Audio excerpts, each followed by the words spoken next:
Hello বন্ধুরা, আমি হাসনাত। তোমরা দেখছো আমার চ্যানেল ম্যাথ্রিক্স বাই হাসনাত। বন্ধুরা, আজকে আমরা কলকাতা পুলিশ মেন্স এর জন্য ক্লাস করব। আজকে 13 নম্বর ক্লাস। তো এর আগে 12টি ক্লাস রয়েছে। যদি দেখতে চাও তো ডেসক্রিপশন বক্সে লিংক দেওয়া আছে প্লে লিস্টের, সেখান থেকে দেখে নিও। তো চলো শুরু করি আজকে ক্লাস। দেখো, প্রথম প্রশ্ন বলেছে একজন ব্যক্তি দুটি ফ্যান কিনলো 2160 টাকা দিয়ে। একটি ফ্যান 15% লাভে এবং অন্যটি 9% ক্ষতিতে বিক্রি করে দেখলো লেনদেনে তার কোনো লাভ বা ক্ষতি হয়নি। তাহলে প্রত্যেক ফ্যানের মূল্য কত? ব্যাপারটা এইটুকু বোঝো, এখানে যতটুকু লাভ করেছে একটিতে, ততটুকুই একটিতে ক্ষতি হয়েছে বলেই তো লাভ বা ক্ষতি হয়নি, তাই না? মানে পার্সেন্টেজ আলাদা কিন্তু টাকার পরিমাণটা একই। তার মানে আমি বলতে পারি এ এর 15% আর বি এর 9% এই দুটি সমান। তো যখনই দুটি সংখ্যার পার্সেন্টেজ সমান বলবে, তখন প্রথমটা চলে যাবে দ্বিতীয়তে আর দ্বিতীয়টা চলে আসবে প্রথমে। এটাই হবে অনুপাত। মনে রাখো, ঠিক আছে? বারবার করিয়েছি আমি, এমন নয় যে তোমাদের নতুন বলছি। যদি দুটি সংখ্যার পার্সেন্টেজ, ঠিক আছে, আলাদা আলাদা পার্সেন্টেজ, কিন্তু তাদের পরিমাণটা যদি সমান বলে দেয়, যে এ এর 15% আর বি এর 9% সমান যদি বলে দেয়, তার মানে অনুপাত হবে 15টা বি তে চলে যাবে, 9টা এ তে চলে আসবে। তাহলে 3 দিয়ে ভাগ কাটলে হবে 3:5। এই হচ্ছে অনুপাত। প্রত্যেক ফ্যানের মূল্য কত? প্রথম ফ্যানের মূল্য কত হবে না, টোটাল 8 ভাগের মধ্যে 3 ভাগ। প্রথম ফ্যানটা কত হবে? প্রথম ফ্যানটা হবে 8 ভাগের মধ্যে 3 ভাগ।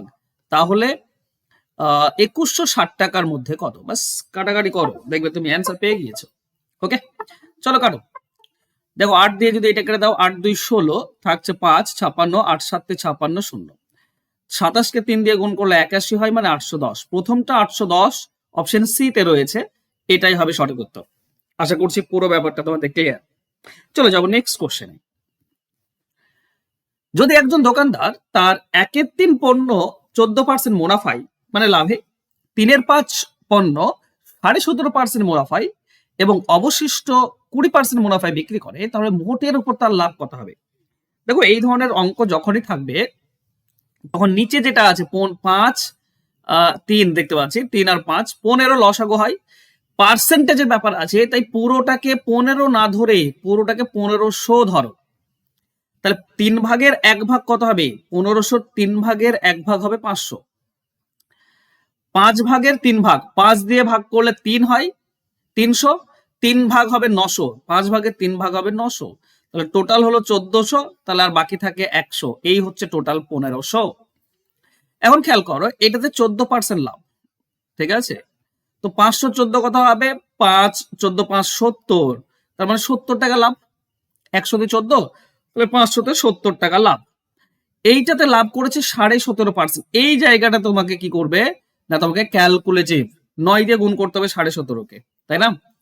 তো 5 9 45, 5 হাতে 4 থাকে, 7 9 63, আর 4 67, 7 হাতে 6 থাকবে, এখানে হবে 16 15।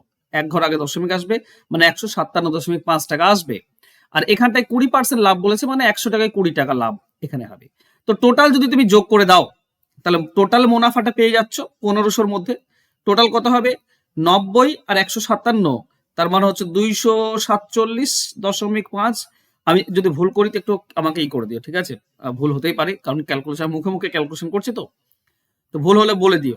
দেখো, এখানে আবার পার্সেন্টেজ বের করব। টোটাল 1500, তাতে লাভ হয়েছে এটা 247.5। ঠিক আছে? ওকে, একবার আমাকে চেক করতে দাও। ঠিক আছে, ওকে, চলো ঠিক আছে। তাহলে 100তে কত? বাস এটার সঙ্গে এটা কেটে দাও, দুটি শূন্য কেটে যাবে, দশমিক তুললে নিচে তুমি একটা 100 পাবে। 15 দিয়ে কাটবো, চলো, আচ্ছা, 8 24 6 15, 3 দিয়ে যাই 5 দিয়ে যাই, তো এটা 15 দিয়ে যাবে। ঠিক আছে, 15 1 15, থাকছে তোমার 9 97, 15 6 90, 7 75, 15 5 75। ওকে, 10 দিয়ে যদি দেখো তাহলে কি হবে? এক ঘর দশমিক সরে আসবে, তাহলে 16.5 অ্যান্সার হবে অপশন এটা। আশা করছি বোঝাতে পারলাম, চেষ্টা করলাম সহজভাবে সিম্পল ভাবে বোঝানোর। ঠিক আছে, তো আশা করছি বুঝে নিয়েছো। যদি না বুঝতে পারো তাও আমাকে বলবে কোন জায়গাটা প্রবলেম। আশা করছি বুঝতে পেরেছো সবাই। চলো নেক্সট কোশ্চেনে যাই। 30টি বইয়ের ক্রয় মূল্য 40টি বইয়ের বিক্রয় মূল্য সমান। এদিকে টি রয়েছে, টি যখনই টি থাকবে, ওকে, এক সেকেন্ড। যখনই টি থাকবে, এই যে টি রয়েছে না, তখন বিক্রয় মূল্য যেটা সেটার উপরে বের করবে। বিক্রয় 40 বলেছে, 40 দাও। এবার যদি বিক্রয়ের থেকে ক্রয়টা কম হয়, তার মানে কি? তার মানে ক্ষতি হয়েছে। বুঝতে পারছো? ক্ষতি হয়েছে, কারণ 40টি বিক্রি করে আমি 30টির দাম পাচ্ছি, তার মানে 10টি ক্ষতি হয়ে গিয়েছে। 40-এ 10 ক্ষতি, তাহলে 100-তে কত? কাটাকাটি করে দাও, 25%। এটাই হবে আমাদের উত্তর। অ্যান্সার হবে অপশন সি। চলে যাবো আমরা নেক্সট কোশ্চেনে। একটি অশিক্ষিত ব্যবসায়ী যে সমস্ত জিনিস ধার্য মূল্য ক্রয় মূল্য থেকে 40% বেশি ধার্য করলো এবং 25% লাভ করবে বলে সে 15% ছাড় দিল, তার প্রকৃত লাভ কত? দেখো, অশিক্ষিত ব্যবসায়ী দেখো 100 টাকা দিয়ে মাল কিনেছে আর লিখে রেখেছে 140। ঠিক আছে, এবার দেখছে আমি যদি 25% ছাড় দিই তাহলে 15% লাভ থাকবে, দিয়ে ভুল করে এখানে 25% ছাড় দিয়েছে। এবার তোমরাই বলো, এই 140-এ যদি 25% ছাড় যায় তাহলে কত টাকা ছাড় যাবে? 4/1, 25% মানে হচ্ছে 4/1 ভাগ। 4/1 হবে 35 টাকা, তাহলে 140 টাকাতে 35 টাকা ছাড়, তার মানে 105 টাকায় বিক্রি। তার মানে তার লাভ থাকছে মাত্র 5 টাকা, মানে 5%। ও ভাবছে 25% ছাড় দেবো তাহলে 15% লাভ থাকবে না। 25% ছাড় দিলে 35 টাকা ছাড়, 25 টাকা নয়। হ্যাঁ, তো 35 টাকা ছাড়, যে কারণে 15 লাভ হবে না, 5 লাভ হবে। অপশনে নেই, সরি, ভুল দেওয়া আছে। প্রকৃত লাভ হবে 5%। ঠিক আছে, চলো নেক্সট কোশ্চেন যাব। অশোক একটি গাড়ির মূল্যের উপর 15% ছাড়ে কিনলো এবং 20% ছাড়ে কিনলো এবং 20% বেশি দামে বিক্রি করলো, তার লাভ কত? ধরো গাড়িটির দাম হচ্ছে 100, তাহলে কিনেছে কতই? তাহলে কিনেছে 20% ছাড়ে মানে 80-তে, আর বিক্রি করেছে কতই? না 100 থেকে 20% বেশি মানে 120-তে। এখানে কেনা দামের উপর বলেনি, যেটা মূল্য গাড়ির মূল্য তার থেকে 20% বেশিতে কিনে, 20-তে কমে কিনেছে আর বেশিতে বিক্রি করেছে। ঠিক আছে, তার মানে লাভ হচ্ছে কত? 40 টাকা। তো 80 টাকায় কিনে 40 টাকা লাভ, তার মানে অর্ধেক লাভ মানে 50% লাভ, তাই না? এরকম 80-তে লাভ 40, 100-তে কত? কাটাকাটি করো, দেখো 50% আসছে। অ্যান্সার হবে অপশন বি। চলে যাবো নেক্সট কোশ্চেনে। এক ব্যক্তি 8 টাকা প্রতি ডজন মূল্যে 20 ডজন কলম কিনলো এবং সে দেখলো 40টি কলম খারাপ ছিল, বাকি কলমগুলি প্রতিটি কত টাকায় বিক্রি করলো? 25% লাভ হবে। দেখো, 8 টাকা ডজন, 20 ডজন মাল কিনেছে, তার মানে 20 ইন্টু 8, তার মানে 160 টাকা তার কেনা দাম।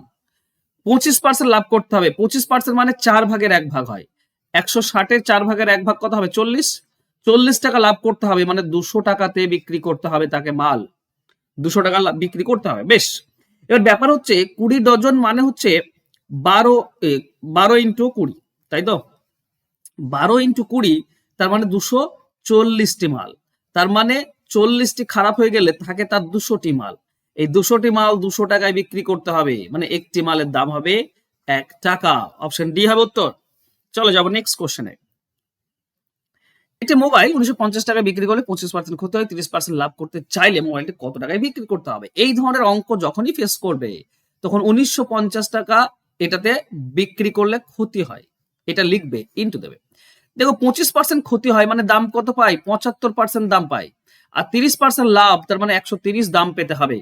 তো বলো তো, বেশি টাকায় বিক্রি করলে তার বেশি লাভ হবে না কম টাকায় বিক্রি করলে? অবশ্যই যত বেশি টাকায় বিক্রি করবে লাভ তার বেশি হবে, তাই না? তাহলে বেশি টাকা উপরে দাও আর নিচে কম, বাস এটুকু করলেই তো অ্যান্সার। চলো কাটাকাটি। আচ্ছা বেশ, এটা 5 দিয়ে কেটে দাও, 15।